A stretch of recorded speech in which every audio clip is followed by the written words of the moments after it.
Hello students, welcome to Adi Pathshala.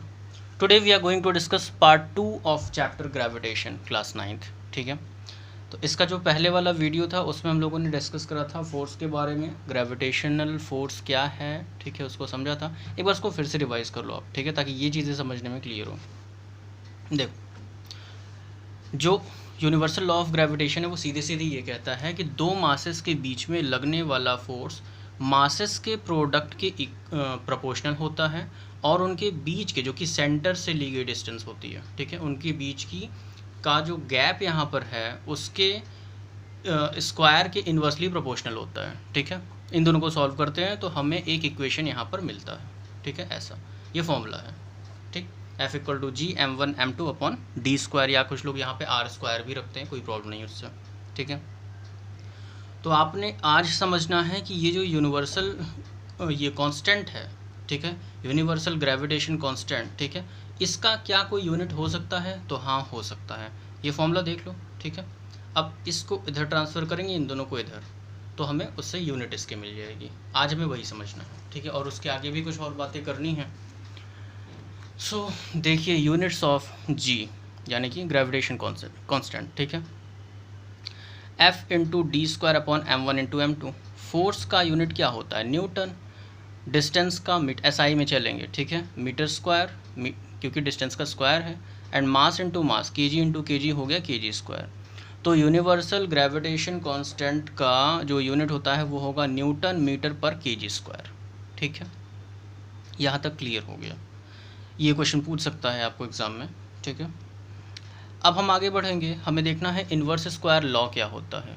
ठीक है, देखो, इन्वर्स स्क्वायर लॉ में डिस्टेंस का स्क्वायर किसी भी दी गई फिजिकल क्वांटिटी के इन्वर्सली प्रोपोर्शनल होता है।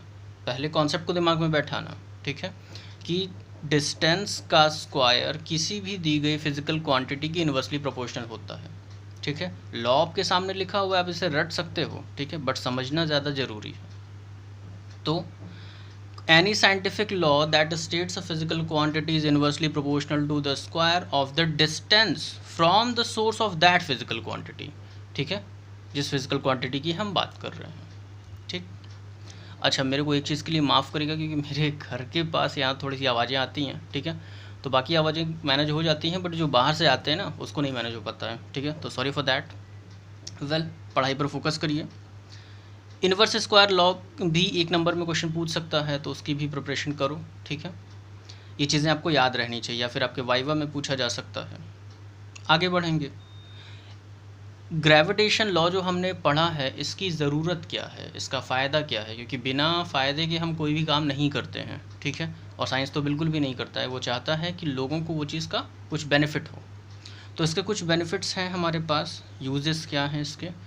जो टाइड्स फॉर्म होते हैं, ठीक है, समुद्र में जो टाइड्स फॉर्म होते हैं उसको लॉ ऑफ ग्रेविटेशन एक्सप्लेन करता है।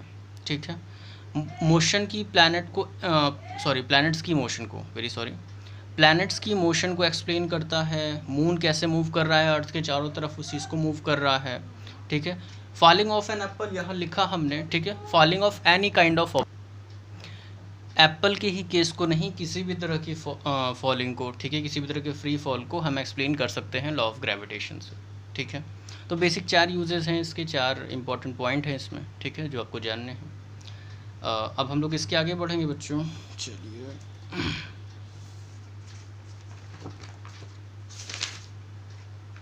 फ्री फॉल होता क्या है उसे देखो। ठीक है, फ्री फॉल मतलब किसी भी ऑब्जेक्ट का सिंपली ऊपर से ड्रॉप हो जाना। आपने पेन ऐसा उठाया, ये पेन यहाँ दिख रही है, छोड़ दिया। ठीक है, ये उठाया, छोड़ दिया, दैट इज़ फ्री फॉल। ठीक है, कोई भी ऑब्जेक्ट अगर फ्रीली ग्रेविटेशनल एक्सेलरेशन के इन्फ्लुएंस में गिर रहा है, ठीक है, या ग्रेविटी के इन्फ्लुएंस में गिर रहा है, दैट इज़ फ्री फॉल।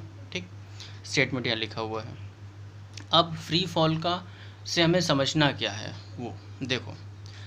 जब भी कोई भी बॉडी ऊपर से नीचे गिरती है तो उसको कुछ ना कुछ ग्रेविटेशन फोर्स लग रहा है, अर्थ उस पर फोर्स लगा रही है। ठीक है, तो मान लेते हैं कि अर्थ का फोर्स F है, ऑब्जेक्ट जो है उसका मास हमने m ले लिया, और जो एक्सेलरेशन है, जिस एक्सेलरेशन से वो नीचे जा रहा है वो अर्थ का ही होगा, दैट इज़ g, उसको g मान लिया। ठीक है, g इज़ ग्रेविटेशनल एक्सेलरेशन। ठीक है, ये एक चीज़ हमें समझ में आई।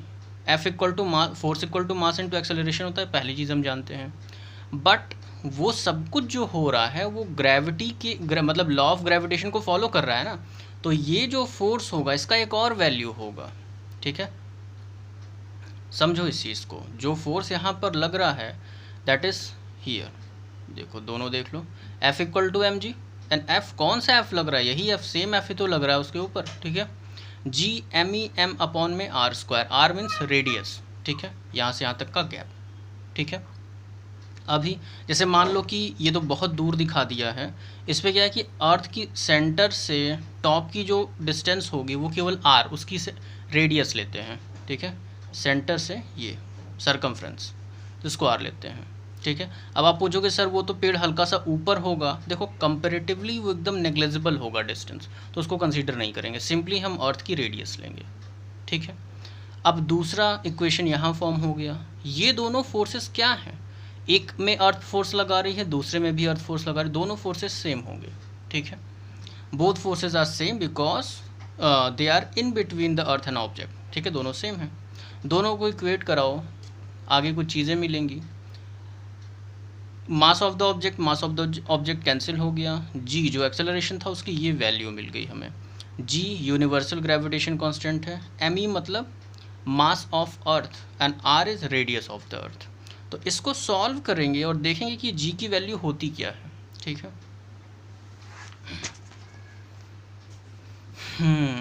यस, अब हमने यहाँ इसे सॉल्व किया, जी इक्वल टू 6.7 इंटू 10⁻11, ठीक है, and mass of the earth 6 into 10⁻24 kg, बहुत भारी है, रेडियस इज 6.4 इंटू 10⁻6 मीटर।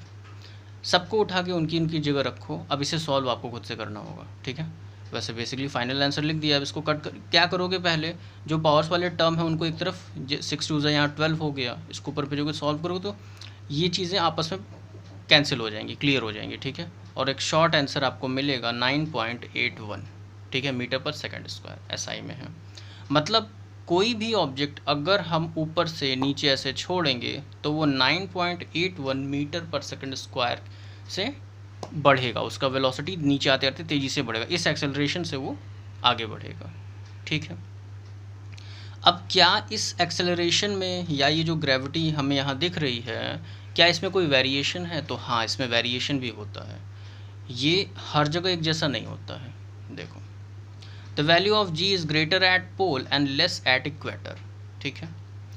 जो लॉ ऑफ ग्रेविटेशन है आपने देखा था कि वो F equal to F is proportional to 1/r square था, मतलब डिस्टेंस जितनी बढ़ेगी फोर्स उतना, इन्वर्सली प्रोपोर्शनल में यही होता है, ठीक है। इन्वर्सली प्रोपोर्शनल मतलब एक यूनिट अगर बढ़ रही है तो दूसरी, सॉरी एक क्वांटिटी अगर बढ़ रही है तो दूसरी क्वांटिटी घटेगी उसके बढ़ने की वजह से। तो g की वैल्यू हर जगह अलग अलग होती है, पोल्स पे ज़्यादा होती है, ठीक है, और इक्वेटर पे लेस होती है। ऐसा क्यों? क्योंकि अर्थ जो है वो पोल पर थोड़ी सी फ्लैट होती है, तो सेंटर से यहाँ का गैप थोड़ा कम होता है। अब रेडियस कम होगी तो फोर्स ऑटोमेटिक बढ़ेगा, ठीक। और इक्वेटर पे यही चीज़ ज़्यादा होती है, मतलब अगर इक्वेटर पर कोई चीज़ इक्वेटर पर कोई भी चीज़ आपको 1 kg की मिल रही है, ठीक है, या 1 न्यूटन की मिल रही है, तो जब भी आप उसको पोल पे चेक करोगे तो 1 पॉइंट समथिंग न्यूटन की मिलेगी, वेट में डिफरेंस आ जाएगा, ठीक। अब यहाँ पर वही है, रेडियस जब भी बढ़ेगी तो ग्रेविटी लेस हो जाएगी, ठीक है, या अगर रेडियस कम होगी तो ग्रेविटी बढ़ जाएगी, ठीक है, या ग्रेविटेशनल एक्सेलरेशन बढ़ जाएगा, ठीक है। तो चलिए यहाँ से इस वीडियो को एंड करते हैं, ठीक है। पहले पढ़ाई करते रहिएगा अच्छे से, ठीक है। वीडियोस में अगर कुछ नहीं समझ में आता है तो आप उसे कमेंट सेक्शन में बता सकते हो, ठीक है। थैंक्स, स्टडी करते रहिए। ओके, बाय बाय, जय हिंद।